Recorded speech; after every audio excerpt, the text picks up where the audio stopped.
Hi you guys. I wanted to make this video so that you all know what's been going on and that I just didn't randomly stop making videos. It's more that I haven't been able to film because of some mental health issues lately, and my husband suggested that maybe making this video might help. Well, I kind of hate when he's right, but let's see how this goes. First of all, if you hear any noise in the background, of course I've got kids doing school, so it's loud.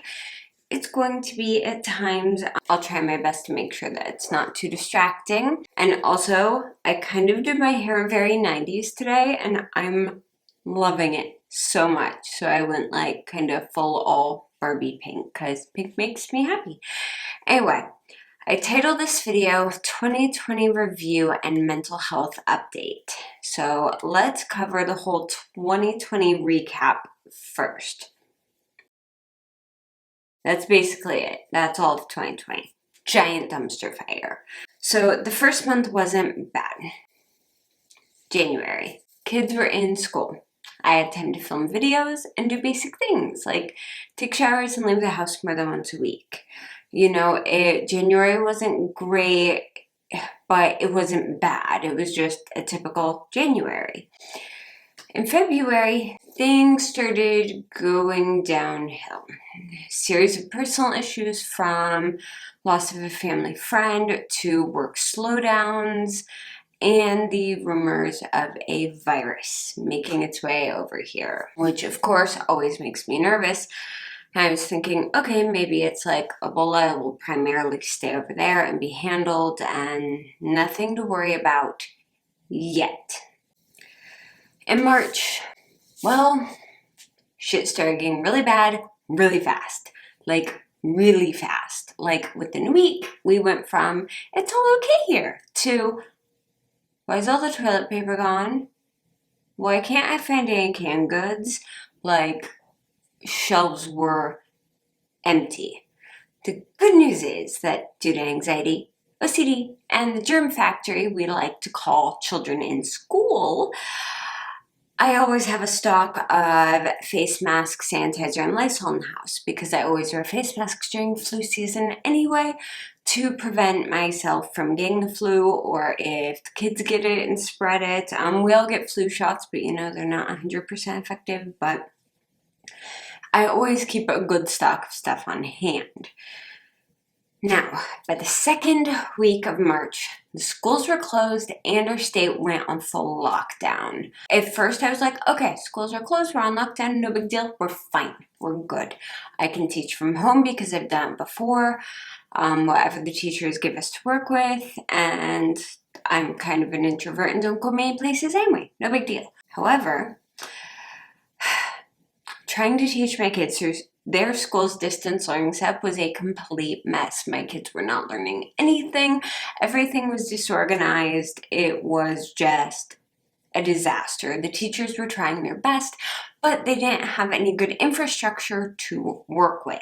Within a couple days, my husband was completely out of work because the small company he worked for primarily serviced restaurants. My husband does commercial roofing, and all the restaurants that his company worked for were on lockdown and shut down. So of course they did what any other company does when they don't have income, and they stopped doing repairs.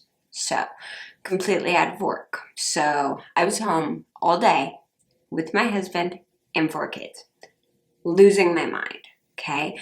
Then my grandmother passed away. It was coming for a long time. She was suffering from dementia, and we had been expecting it for about a year at that point, so it wasn't a big shock or surprise. It was just hard that I couldn't go and be with my family because the original plan was for me to fly out to California when that happened and be with my dad for a week or so. That wasn't possible because of COVID. So basically everything stopped outside. Nothing was possible. And my house was full of noise and humans 24/7, which isn't good for my head. I like quiet. I also took on a whole extra freelance job for a company I worked for before to help supplement our income, which took away from my time to film videos. Mind you, I was very, very grateful for the work, but there was only so much of me to spread around to so many things. So certain things had to take a step back. And then, of course, BTS concert I had finally gotten soundtrack tickets to was postponed indefinitely. So basically, my entire world came crashing down in March. So April, May, June, and July were pretty much a blur. The only bright spot was that my husband got hired in with a new company that he absolutely loves, and they take such good care of their employees. It's been a huge relief, and it's probably the best company we've worked for. Like, I'm so happy he is with them. They're very safe. They're very careful. When one employee in their office got COVID, they completely shut the whole thing down and sanitized everything, and it didn't spread to anyone else, which was amazing. Super, super careful. Now we move on to August. So this was supposed to be my year. 2020 was supposed to be the year that my last kid started kindergarten, and I had a whole day to myself. From like 8 a.m. to 3 p.m., I was going to have time to go shopping, time to go do things, time to do like day trips and drive somewhere and film things for you guys. Like, I can't tell you, I had been waiting for this for the absolute longest time. Well, Rona is the queen of ruining plans. And I had to make a decision. Our state was open back up, but cases were climbing really fast. I knew I had to keep my kids at home, but the county actually chose the learning plan. What I was told was that the county chose it, but considering other schools in the county were doing different things, I'm pretty sure it was the school district that chose it. They chose to use a very cheap credit recovery program for the kids' distance learning, which meant no live teachers, no live classes, just recordings and multiple choice questions that were 2 grade levels below. I looked at sample lessons. There were 2 grade levels below where my kids were at. 2 of my kids are gifted. And like fly through work like that. I could not put my kids in that program knowing that, if anything, their education would backslide rather than improving throughout the year. I wasn't going to have it. So I pulled them out of their school district and enrolled them in the K-12 program. It's free through our state. And I had my 2 oldest do kindergarten through 2nd grade in this program. I taught them myself through K-12.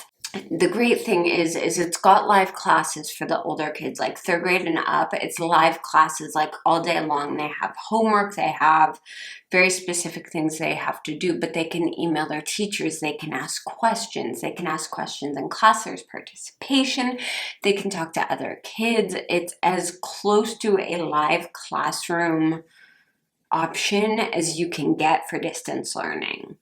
And I know that the curriculum is excellent. In fact, it runs about 2 grade levels above where our district's curriculum is at.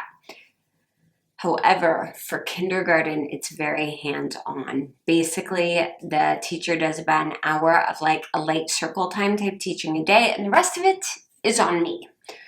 So I am back functioning as a kindergarten teacher and helping monitor the other 3 kids during the day. So basically my day from 7:30 until like 4 o'clock is on lock teaching kids. Right now I'm actually filming this at 11 because all of my kids are in a class right now with the teacher, so I can sit down and film. And I think this may be my new routine if this works well, because I haven't been able to film just because of timing. So thankfully, I did work as a pre-K teacher a long, long time ago. I know I'm not the kind of person you think would be like a pre-K teacher. I didn't stay there very long, mostly because the daycare preschool I was working at didn't necessarily follow the laws, so I ended up leaving because I didn't want to get in trouble for being put in charge of a classroom full of 40 pre-K students all by myself. Had the state walked in, I would have been in trouble, and I was not qualified. At that time, you had to either have an associate's degree or be in the process of getting an associate's degree to be able to teach pre-K, and I wasn't. They just would throw me in the pre-K classes because they would know I could handle it when other people weren't there. So anyway, also I've already taught this curriculum for kindergarten twice, and it's not difficult. It's easy on the kids. It's a very good curriculum for teaching kids to read, but it's very, very time consuming because you have to sit there and go through each little thing. So it's been a huge physical and mental drain on me because I love my kids to pieces. There's a reason I did not finish college to become a teacher, though. That was my original plan, is I was going to become a high school teacher. I do not have the patience for it. However, I make it until the school day is done, and then my husband comes home and I kind of just run and hide for the rest of the night, and he takes care of dinner because my head feels like exploding. Like 4 different kids, 4 different grade levels, and constant supervision. It's a lot. Oh, did you guys hear that? That's crazy. Oh, oh my gosh, my neck. Okay. Anyway, it was a really good decision, though, that I kept them home. Because their school isn't necessarily following all the CDC guidelines. I'm seeing kids wearing masks inappropriately in the photos I see from the school. I'm seeing kids working in close groups. I'm seeing kids eating right next to each other. I would not feel comfortable with my kids being there. And also, my kid's school district was also the first to have to close down for a week because too many kids in the district came down with coronavirus and they had to sanitize the whole school building. So yeah, I made a very good decision. Even my kid's pediatrician, who I talked to about it, was like, yeah, keeping them home is the absolute best thing you can do right now if you're all able to do it. And I was like, yep, okay, doing it because I trust her. So anyway, August is also the month, because of obvious reasons, where my mental health began to tank. So in case you guys don't know, I have PMDD, premenstrual dysphoric disorder, which is basically where you get very angry the week before your period. There's a lot of other stuff that goes with it, but for me, the big thing is I get like raging angry. Like the littlest tiny thing will just get me ticked off. How it works is your body is basically allergic to your hormones and kind of freaks out. So you can do more reading into it. There is a ton of information online now. There used to not be any information available. When I was first diagnosed with it, hardly anyone had even heard of it. Thankfully, the doctor I had when I was 14 knew what it was and was able to go, yeah, she's got this. Because my mom was like, why is my daughter flying into psychotic rages every month? Well, that's why. So I was diagnosed when I was 14, and I've been dealing with it ever since. So really the only way to handle it is either holistically through yoga and meditation, keeping your stress levels very low, which, due to circumstances, my stress levels are through the roof right now. So the only other way you can control it, and that's how I've been handling it for the past several years, is through stress control. But the other ways to control it is through either depression medication, SSRIs, or birth control. So I have a bad history of SSRIs making me nauseous, unmotivated, can't get out of bed. Like, they're supposed to help with depression, but for me, I tend to drop a ton of weight on them very fast. I feel very sick all the time. And partly because I feel so nauseous, I can't do anything. The last time I went on birth control, I went crazy. It was when me and my husband probably had been dating about 2 years or so, and I went on birth control again, and I flipped. Like, I was like full on girl interrupted level psychotic. I was not in my right head. Thankfully, we were staying with my mom at the time, and she noticed it too. And they were both like, okay, the only thing that's changed is birth control. Go off of it. Within a week, I was back to normal. But I'm talking like bad anger rages. Not good. So, based on 2 previous rounds of birth control and 2 previous rounds of SSRIs, I don't do well with anything that affects my hormone levels. However, the last time I tried that was several years ago, and bodies and hormones and things tend to change. So I thought it would be worth giving it a try to see if it would help control the PMDD a little bit. And I was hoping it would help with the cystic acne because my whole chin and cheeks were just broken out, massive cystic acne. You guys saw it. It was bad. At least for me, it was really bad.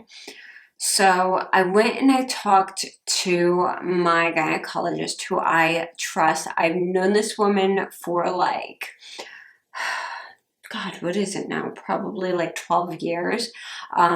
Back when they had paper files, her file on me was like that thick. So I went and talked to her, and she put me on a low dose pill that should have magically cured everything. Should cure the cystic acne, should have helped with the moods, should make my periods practically disappear. Woohoo, sounds good. So she told me to stay on for at least 3 months for the hormones to balance out. So I told my husband to keep a close eye on me, that I might go a little nitty for a while, and let me know if my behavior started changing, and we'll see how I'm doing after the 3-month period. So I started at the end of August. Fast forward to September. The seasonal depression starts kicking in. When the sun goes down, I can't handle it. I don't do well. I need tons and tons of vitamin D and sunshine to be able to function like a normal human being. And even with vitamin D supplements, just not good. I'm also behind on work, like the job that I took on. I'm getting constantly behind in that work, struggling with kids who are adjusting to full day online classes, and who sometimes a 5-year-old just says, screw it, I don't feel like doing it today. And you're like, but you kind of have to. Yeah, because the state says you need to, and there's a state-run program, and we kind of need to do all these phonics lessons now. So the bright spot at this point is that my mom is still able to occasionally watch the kids because her case levels dropped down again. So she was occasionally watching the kids fully masked and like distance, her windows open, as safe as we could do it. And I was still going on the weekends to help her with her craft shows outside on the weekends. So I still have a bit of life outside of the house. Like, I actually have a reason to leave the house. Then we're at October. I didn't decorate for Halloween.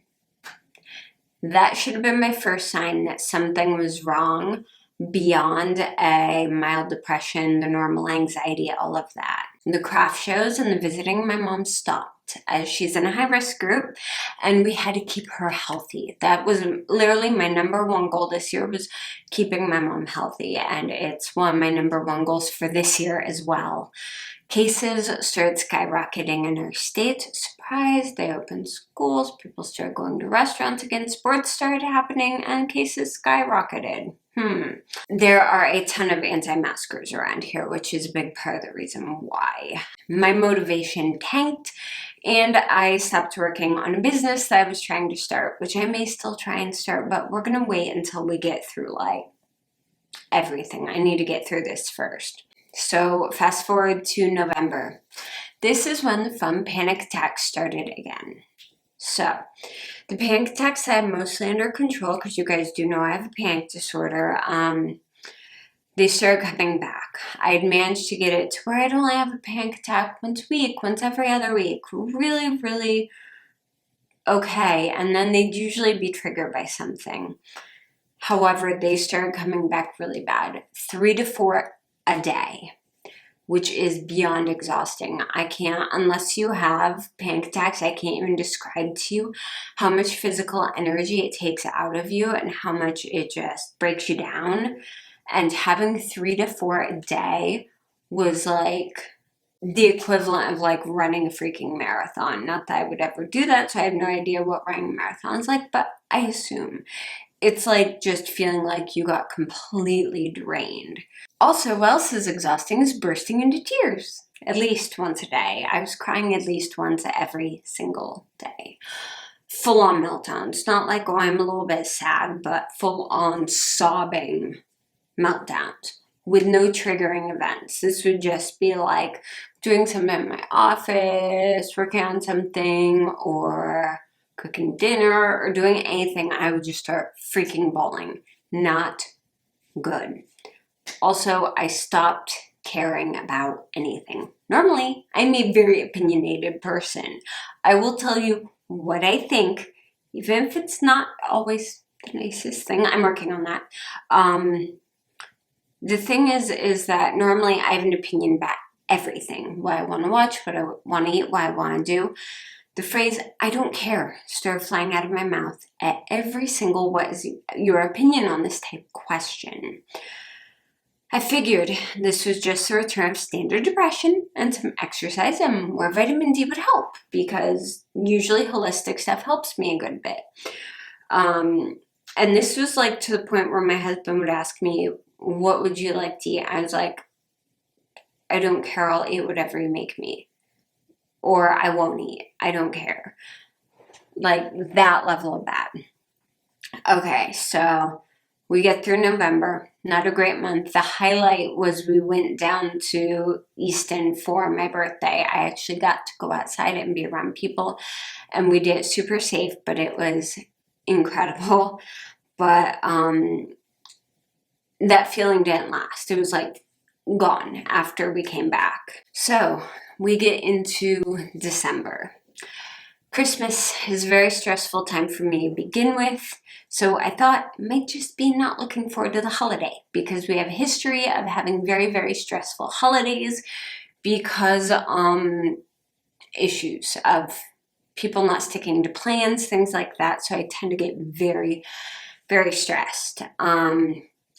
So I thought it was just Christmas is coming, I'm not looking forward to it, even though we knew it was going to just be our family. I wasn't looking forward to it. I thought, okay, just normal. Until I started crying for hours. Not only was I crying every day now, I was crying for like 3 hours straight. I'm not a crier. That's the thing. So I thought I was just overwhelmed and exhausted and not getting enough rest and not getting enough sleep. I just had too much stuff going on. So I quit my job. I quit my extra freelance job and decided to just focus on filming videos, because this is what I love doing more than anything else. So I figured, okay, I can focus 100% minus all the homeschooling stuff. I can focus 100% on filming videos. Great. Except I couldn't, because every time I try to film, I just look sad. I know I look sad right now, and that's because I'm just like trying not to like cry here. I looked so sad. Like I looked miserable in every single video. So I still actually have a video I filmed in December. I filmed an empties video, but I still haven't edited it, because getting through editing it is really hard, because I look at it and I'm like, I look so freaking sad. I look miserable. And there's no actual like cause to be that miserable. Like, yes, I know obviously depression doesn't have a cause, but typically if I can pinpoint a reason for why I feel a certain way, it feels more manageable. But when there's absolutely no reason, it's really hard. So also in December, our state went up to a 15% positivity rate. We literally got put on our own do not travel list. Good job, Ohio. 15%. So I barely left the house. I literally did all our Christmas shopping in a day and a half in a mad rush through stores because I didn't trust shipping to get here in time. And with little kids, you can't risk that. So, yeah, pretty much other than that, I barely left the house. I only left the house like once every 2 weeks in like November and December. Oddly, it was the nicest Christmas me and my husband can remember. It was a fantastic Christmas. It was wonderful because it was so calm and quiet. We really missed going to my mom's house on Christmas Day, but we FaceTimed her. And then other than that, there was no drama around the holiday, which was huge for us. It was just calm and relaxing. Christmas Eve, we did a traditional like ham and mashed potatoes and seafood and stuff. And then on Christmas Day, we had our cinnamon rolls in the morning and the kids opened presents. And then we made a huge amount of Korean food for Christmas Day because my husband was like, whatever you want for Christmas Day, we can make it. I was like, can we please do Korean food? And he was like, yes. And my kids were like, yes. And I was like, yay. So I made japchae and mapo tofu, and I made rice cake and dumpling soup, and I made radish kimchi, and we had regular kimchi and rice. And then I made a Japanese strawberry cake from scratch. Like, it was amazing. However, before all the fun cooking, I spent part of Christmas morning in my office having a panic attack because I was overstimulated by all the noise and stuff after my kids opened their gifts. All the noise and all the stuff sent me into a panic attack. So yeah, that was pretty much that point. Like, my sign, another one. So my husband and I talked about it, and I sat down and made a long pro and con list with all the things I've been dealing with, and I decided to go off the birth control again. The kind I was put on is well known for making anxiety and depression worse. Like, it will cause anxiety and depression, people that have never had it. I found reviews on the medication, and they were not good at all from the reactions that people have had from it. That's something my doctor should have known, should have informed me about, and should have put me on a different kind of birth control, because anything that has had a risk of making anxiety worse tends to cause that effect in me really, really badly. Now, it did help my acne. As you can see, I do have several acne scars right now. I was only getting about one pimple a month. However, they were cystic every time and they stayed. They would not go away. This one is still healing. 2 months I've had this dude on my face. I'm thinking of a worse word than dude, but 2 months I've had this dude on my face and he would not heal, which was really weird because normally my acne scars fade and heal really, really fast. I also did make my periods practically non-existent, which was very lovely. However, it did cause me to retain water and look puffy all the time, and I gained like 5 pounds. Like, I had like no visible collarbones, which drove me crazy because I'm like, I eat fairly decent. I did eat a ton of sugar because it's one of my stress coping mechanisms, as I basically go in the pantry to find everything with sugar and shove it in my face. We're working on that as well. But it also caused my chest to go up over a full cup size.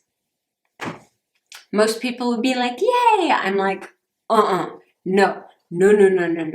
So this was miserable for me because my chest is already too big for my frame to begin with, just because of genetics. And also, I couldn't go in stores to try on bras because all the fitting rooms are closed. So I couldn't try any on to see what would work. So, yeah, I was wearing bras that were a cup size, a cup to a cup and a half size, way too small. Things were falling out all the time, and my chest looked ridiculous on my frame. Like, seriously, it looked like My husband was like, it's like oranges on a toothpick. It was absurd. So, physical stuff aside though, I just want to mention that so you guys know that, because the physical stuff is definitely the first thing I've noticed change in. So we'll get to that though. The worst damage was to my mental health, which is always my first priority because we do have a history of mental health issues in my family. I'm very, very, very careful with my mental health and monitoring myself because I have had mental health problems since I've been a teenager, anxiety, depression, etc. And I've always needed to make mental health my first priority because if your head isn't right, nothing else can be right. I was basically a crying, panicky mess who couldn't make decisions, which is not my normal functioning state. And the thing is, there was no reason for it. Typically, my panic attacks are triggered by something. I never randomly burst into tears. Typically, if things upset me that bad, there's some sort of trigger for it. And there was nothing at all. Like, every single aspect of my life, other than the COVID thing and the having to homeschool thing, was fine. My normal personality is very take charge, get shit done, tell everyone I think with no filter. I'm that kind of person who I love just talking to random people when I go out places. I'm very introverted and I used to be super shy. I'm not as shy anymore, but I'm still very introverted. But at the same time, I love talking to and meeting people. So this wasn't normal because I didn't want to do anything at all. I had to put in my AirPods on noise canceling mode to go into the grocery store because it was too loud and overstimulating. I would have panic attacks in the grocery store if I didn't have AirPods in to block the noise. I didn't want to do anything. Like, I had to force myself to do things. And I started having panic attacks at dinner with my family. Like, every night sitting down to dinner with my family, I would just start having panic attacks. And my throat would start closing up. I couldn't eat. If there was noise, I couldn't eat. But what was funny is I was gaining weight. I wasn't losing any weight, but I was eating a lot less. So that's not good. And this sounds really silly, but the biggest red flag for me that something needed to change was when I wasn't going to buy tickets to watch the Big Hit New Year's Eve concert. I felt meh about a BTS performance. I literally did not have any feelings toward it, positive, negative. It was gray. And that scared me because that meant that the one thing that could make me happy when everything else didn't wasn't working. So, fast forward to today. You can see I'm filming. It's a little bit of a mess, but I'm filming. I've been off the birth control for 2 weeks now. So far, I had a little bit of spotting, but no proper period yet. I've lost 4 pounds. I fit back into my bras. Everything shrunk back to normal, and I'm sleeping a bit better. However, I'm still working on the depression and panic side of things. It takes several months for your body to begin producing hormones again naturally and normally after going off birth control or SSRIs or any medication that affects your brain chemistry or your hormones in any way. It takes an adjustment period. The good news is I'm very scientific. I look into this stuff. I've read research papers on this. I know what I'm getting into and the way my head works, so it helps to know when it's off. So the thing is, I won't know what normal for me is for a little while yet. So I need to get my hormones back to normal first. Then I need to see if once those are back to normal, if the depression and anxiety calm back down to normal levels. If they don't, then I'm going to need to look at other things from there. I'm going to take a holistic approach first, and then if going off the birth control doesn't magically cure things because they weren't bad before I went on it, if going off it doesn't magically cure things. I'm going to look into other things like therapy, SSRIs, etc., which I really don't want to do SSRIs again. But I'm going to look into other things. I already know like a lot of cognitive behavioral therapy things, and I incorporate a lot of those into my day. This was like the feeling when I was on the birth control was beyond what could be controlled by any of that. So I won't know what normal is, so I'm going to handle things from there once I kind of get back to a baseline and my hormones are functioning normally again, or at least as normal as they can when off of the birth control, if that makes sense, when they get back to how they were functioning previously. Okay, so I am taking all the same supplements I was before, which is a daily vitamin, a large dose of vitamin D3, and Ollie Stress soft gels. I started taking the soft gels because they have ashwagandha in them, which is good for balancing your stress hormones. I take those as needed. I've also changed my diet. I'm including more fruits, vegetables, but I'm trying to lower my sugar intake, added sugars, not fruit sugars, because your sugar intake affects your hormones. It affects your insulin levels, which affects your androgen levels, which are your their androgens are basically the male hormones that exist within the female body, and those tend to produce cystic acne. So that's why often reducing your sugar intake reduces your acne, because it reduces your androgens and your insulin level. But anyway, science aside, because I'm not a doctor, I'm not a scientist, I'm not professional, this is just what I've learned. Also, this Sunday, as I mentioned before, I went out by myself for the first time in 3 months. It was sunny and nice, and I went to drop off donations, and I picked up supplies to turn a Christmas tree into a Valentine's Day tree, because I don't want to take our tree down yet.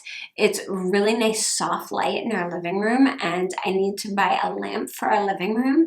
So I just decided to turn it into a Valentine's Day tree. Me and my husband have been talking about doing that forever, so I figured, why not? Let's do it this year. All pink and sparkly and cute. I will make sure to show it to you guys when I'm done. Follow me on Instagram, because I don't know if I'll show it on here, but I will put it probably in my Instagram stories. But it was sunny, it was beautiful, and it was so peaceful. So I'm going to make sure that I get out by myself more often. I know for a fact that being stuck in the house makes me a little crazy, makes things worse for me, and having time to myself is absolutely key for my mental health. So we are actually planning that on weekends where the weather is nice, because I do not like driving on icy roads, and I don't unless I have no choice. But we are going to have me go out and just do little things so I get some time to myself. I tried vlogging last week. That did not go well. Right now I tend to be better focused and happier in the mornings, which again is why I'm filming this in the morning. And then things start to tank around 2 p.m. I don't know if it's sun going down. I don't know if it's my energy levels dropping. I don't know if I've run out of patience from saying, "No, rewrite that paragraph again. That makes absolutely no sense," for the 800th time that day. So I'm testing different approaches to balancing my energy levels, but what's working best right now is a second cup of coffee at 2 p.m. So that meant that I didn't actually finish a single day of vlogging, so I do need to go through it and see if there's anything usable or not. So right now I'm okay. Probably by 4 or 5 o'clock, I'm going to be like, I need time to myself. So what I actually do is I flip off all my big lights in my office. I turn on the lights on my shelf and the new little lamp behind me. And I just have really soft, calm light in my office. I put in my headphones, and after my husband's home, I have time to myself. I'm actually working on a diamond painting, which may be my new addiction. And I started watching The Handmaid's Tale. I could make a whole video on that show so far. But anyway, I'm trying to work on changing everything I possibly can under the current circumstances to make things better. It's just a matter of focusing on getting my head into a better place and waiting for my hormones to balance out and seeing where we're at from that point. I knew that going into it, trying birth control again was going to be a big experiment. And I explained it to my husband and he was like, yeah, I remember everything before. I totally understand that you're going to be probably crazy for at least 6 months, going on it, going off it. Whatever we need to do, let's try it and see how it goes. And we tried it and it didn't work. Now, I'm not going to blame this entirely on the birth control. That's part of the reason why I'm going off it now, is I want to see, while it's still winter and dark and things are still crappy, if my mood improves, if things get better being off the birth control. Because I need to know, is it this birth control or is this just a really crappy depression I'm going through? If it's birth control, fabulous. I stopped taking it. I'm good. If it's not the birth control, then I can probably go back on it and work on therapy, SSRIs, anything from that point. But I need to know, things got worse after I started it. Is this the cause? Because it has been in the past. So that's where we're at right now. So I'm going to film as much as I can for you guys. I'm going to film when I feel up to it and when I have the ability to. My videos are probably going to be very random. I haven't been buying a ton of makeup lately because there hasn't been a lot that I've been interested in. So let me know if you guys are okay with like more vlog type videos, more steady type videos. Even just if you want me to talk more on topics like this, please let me know, because for me this is a really big video because I'm recapping an entire year and explaining a bunch of personal experiences. But if there's anything else like this you guys want to see, please let me know. I wanted to thank you guys for being so understanding. I've actually gained more subscribers, posting less, which is strange. But of course, you know, I have less people coming to the channel, etc. I wanted to thank you for being understanding and being patient with me. I also wanted to ask, do any of you guys have bad reactions to medications that affect your hormones? Like, have any of you gone on birth control or an SSRI or something else that affects your hormone levels and had it just like put you into a depression like this? Let me know if you feel comfortable. I would love to hear from you guys. If you like this video, please give it a thumbs up and remember to subscribe to my channel. You can also keep up with me on Twitter and Instagram. All the links for those are down below. Thank you guys so much for watching, and I'll see you again very, very soon. Bye.